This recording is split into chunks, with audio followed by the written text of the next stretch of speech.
that power.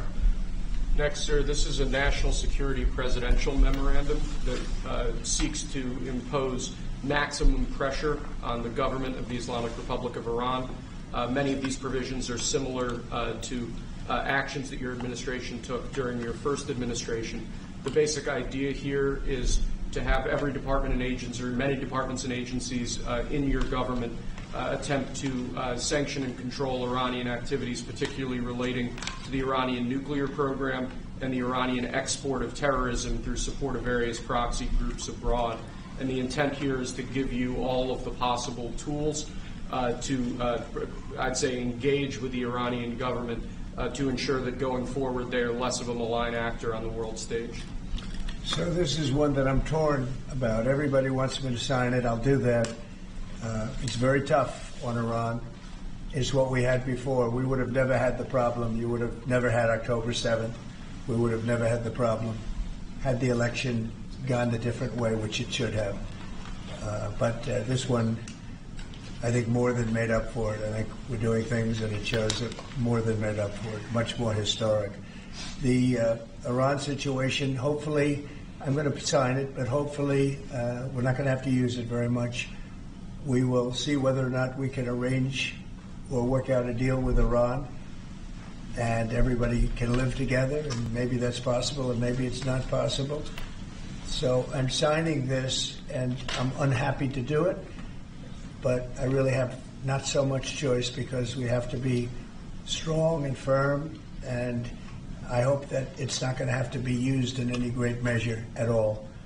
It'd be great if we could have a Middle East and maybe a world at total peace. Right now you don't have that. When I left, you had peace all over the world, and now you have the world is blowing up. As you know, Bibi is coming in to see me later. Others are coming in to see me. We'll see what we can do. But I'm signing this, and hopefully it will be a document which won't be very important, will hardly have to be used. So what kind of deal would you be prepared to make? Well, we're going to see. I mean, we're going to see. They cannot have a nuclear weapon. With me, it's very simple. Iran cannot have a nuclear weapon. We don't want to be tough on Iran. We don't want to be tough on anybody, but they just can't have a nuclear weapon. Mr. President, are you going to engage in conversations with your counterpart in Iran? I would. Do you want to block the sale of Iranian oil to other nations? Well, we have the right to do that, and that's what I did before, and they had no money. They wouldn't have had the money for Hamas or Hezbollah and anybody else. It could have been solved, this thing. It just, if things went the way they should have, this would have been over long ago, but it's not over. How close do you think Iran is to developing a nuclear weapon? I think they're close. They're too close. But again, you could go back 4 years. I would have said they would have had it during this intervening period.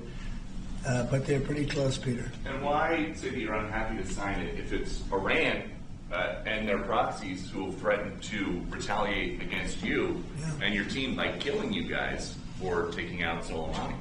Well, they haven't done that, and that would be a terrible thing for them to do. Not because of me. If they did that, they would be obliterated. That would be the end. I've left instructions. If they do it, they get obliterated. There won't be anything left. And they shouldn't be able to do it. And Biden should have said that, but he never did. I don't know why. Lack of intelligence, perhaps. But he never said it.